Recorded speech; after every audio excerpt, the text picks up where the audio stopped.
सर्वभूतेषु मां ब्रह्मचारिणी रूपेण संस्थिता। नमस्तस्यै नमस्तस्यै नमस्तस्यै नमो नमः।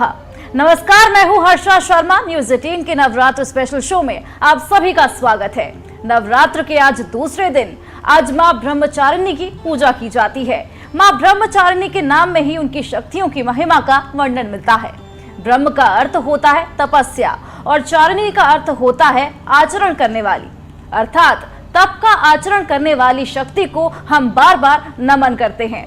और इसी के साथ ज्योतिष और वास्तु विशेषज्ञ डॉक्टर नीति एस शर्मा जी जानते हैं उनसे कि मां ब्रह्मचारिणी को खुश करने के लिए आज क्या कुछ करना चाहिए। बहुत बहुत स्वागत है नीति जी आपका। जय माता दी। तो नीति जी, किस रंग के वस्त्र का इस्तेमाल किया जाए मां को प्रसन्न करने के लिए?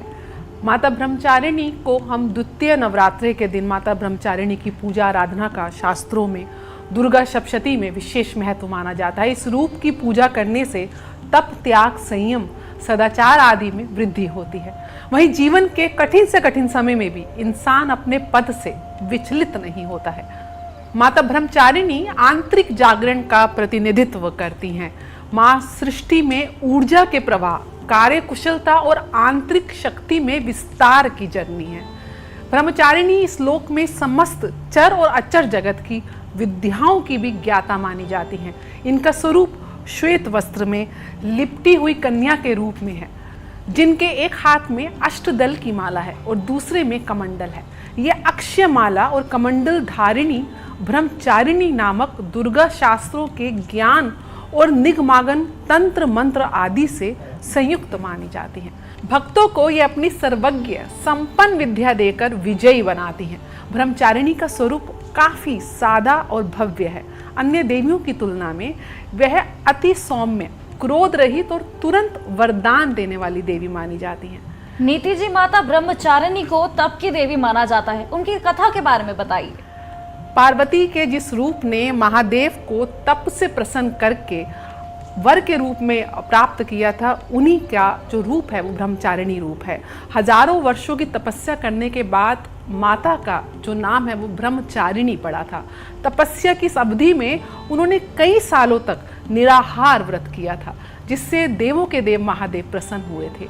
शिवजी ने प्रसन्न होकर माता पार्वती को पत्नी के रूप में स्वीकार किया था। नीति जी, माँ ब्रह्मचारिणी की पूजा अर्चना किस तरह की जाती है? क्या कुछ विधि विधान फॉलो करते हैं? उनका उपवास कैसे किया जाता है? माँ दुर्गा के दूसरे स्वरूप ब्रह्मचारिणी की पूजा शास्त्रीय विधि से की जाती है। सुबह शुभ मुहूर्त में माँ दुर्गा की उपासना करें। माँ की पूजा में पीले या सफ़ेद रंग के वस्त्रों का उपयोग करना चाहिए। माता का सबसे पहले पंचामृत से स्नान करवाएं। उसके बाद रोली, अक्षत, चंदन आदि माता को अर्पण करें। माँ ब्रह्मचारिणी की पूजा में गुड़हेल या कमल के पुष्प का प्रयोग किया जाता है। माता को दूध से बनी चीज़ों का भोग लगाया जाता है। इसके साथ ही मन में माता के मंत्र के जयकारे लगाए जाते हैं, उनकी स्तुति यहाँ पढ़ी जाती है। इसके बाद पान सुपारी भेंट करके आप माता की प्रदक्षिणा करें, उनको आरती अर्पण करें। फिर कलश देवता और नवग्रह की पूजा भी करना अनिवार्य होता है। घी और कपूर से बने दीपक से माता की आरती उतारने के बाद आपको सप्तशती दुर्गा चालीसा का पाठ करना चाहिए। इसके साथ साथ दुर्गा सप्तशती में सिद्ध कुंजी का स्तोत्र का पाठ होता है। अगर आप किसी भी रूप से पूर्ण सप्तशती का पाठ नहीं कर पाते हैं तो केवल सिद्ध कुंजी के स्तोत्र के पाठ के मात्र से ही आपको पूर्ण दुर्गा सप्तशती के पाठ का लाभ मिलता है और माता का परम आशीर्वाद प्राप्त होता है। नीति जी, माँ ब्रह्मचारिणी की पहले तो बताइए कि पूजा के महत्व क्या है, और साथ ही आपने बताया कि सवेरे उठ के उनकी पूजा की जाती है। लेकिन जो कामकाजी लोग हैं, जिनकी नाइट शिफ्ट रहती है, वो लोग सुबह नहीं उठ पाते किसी वजह से, मानो वो किसी वजह से पूजा सुबह ना कर पाए, तो उसके क्या कुछ उपाय रहते हैं? देखिए, नवरात्रि के शब्द में ही स्वयं आप देख रहे हैं कि रात्रि शब्द का महत्व हम देख सकते हैं। रात्रि में पूजा का विशेष महत्व होता है। हम इन दिनों माता की चौकी करते हैं, पूरे रात्रि जागरण करते हैं। दिन के समय हम सभी अपने कार्य क्षेत्र में व्यस्त होते हैं, घर के कार्य में विलीन होते हैं, तो कई बार हमको दिन के समय पूजा का समय नहीं मिल पाता। ब्रह्म मुहूर्त में आप पूजा कर सकते हैं, लेकिन जो विस्तार से पूजा करनी है उसके लिए आप रात्रि का चयन बिल्कुल कर सकते हैं। काफ़ी शुभ माना जाता है। हालांकि आप देखेंगे कि जितनी भी सिद्धियों की प्राप्ति होती है उसके लिए रात्रि के पहर का ही चयन करते हैं। यानी कि अगर आप दिन में संपूर्ण पूजा नहीं कर पा रहे हैं तो आप रात्रि में मंत्र जाप, स्तुति और जो भी आप सिद्धि प्राप्त करना चाहते हैं उसके लिए आप रात्रि में पूजा का विशेष प्रावधान माना जाता है नवरात्रियों में। तो सवेरे जो पूजा की जाती है और रात्रि में जो पूजा की जाती है उनका इक्वल ही महत्व है? बिल्कुल इक्वल महत्व है। रात्रि में आपको सिद्धि प्राप्त होती है। जितने भी साधक होते हैं वो रात्रि में आपका कंसंट्रेशन स्पैन बहुत स्ट्रांग होता है।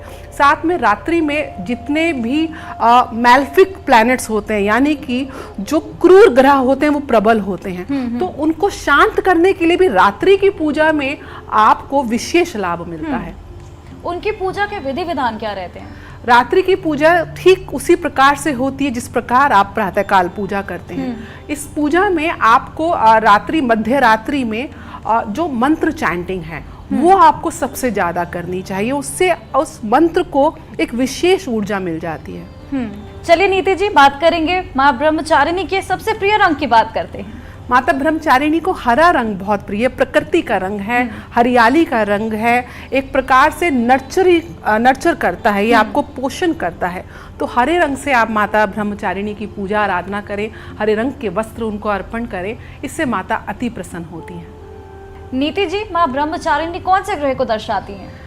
नवदुर्गा में ब्रह्मचारिणी मंगल ग्रह को दर्शाती हैं। मंगल ग्रह ज्योतिष शास्त्र में इसको सेनापति की संज्ञा दी गई है, इसको भूपति माना जाता है। मंगल ग्रह की पीड़ा के कारण हम कई बार मांगलिक दोष देखते हैं कुंडली में, जिसके कारण विवाह में बाधाएं आती हैं। मंगल ग्रह ऊर्जा का ग्रह है। मंगल ग्रह आपको एक कौशलता देता है, आपके अंदर युद्ध कौशल देता है, आपके अंदर करेज देता है।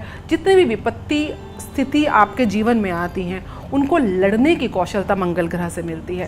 साथ में क्योंकि ज्योतिष शास्त्र में सेनापति की संज्ञा दी गई है, जितने भी डिफेंस फोर्सेस में जो हमारे एम्प्लॉयज़ हैं, पुलिस विभाग है, अगर इससे संबंधित आप इसमें नौकरी लेना चाह रहे हैं, इसमें उच्च पद को आप प्राप्त करना चाह रहे हैं, तो वहाँ पे मंगल ग्रह की आराधना से, नवदुर्गा के दूसरे स्वरूप की आराधना से आपको शांति मिलती है। साथ में विवाह में जो बाधाएं आ रही हैं उसमें शांति मिलती है।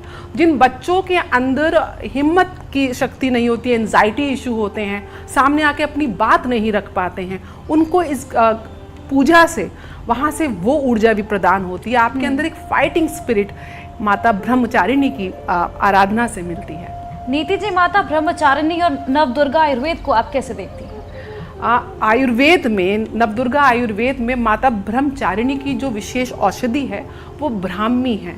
ब्राह्मी आयु व याददाश्त बढ़ाकर रक्त विकारों को दूर कर स्वर को मधुर बनाती है, इसलिए इसे सरस्वती भी कहा जाता है।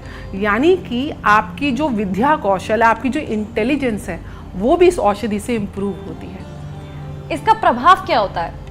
इस औषधि के प्रयोग से जब आपके अंदर क्रूरता का भाव ज़्यादा आ जाता है, आलस्य का भाव आ जाता है, अवज्ञा का भाव आ जाता है, या अविश्वास जैसे जो दुर्गुण हैं आपके, वो इस औषधि के प्रयोग से वो नाश होते हैं।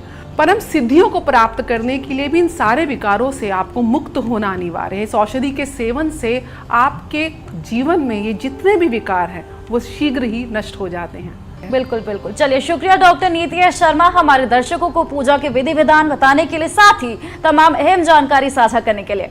आप लोग बने रहिए हमारे साथ।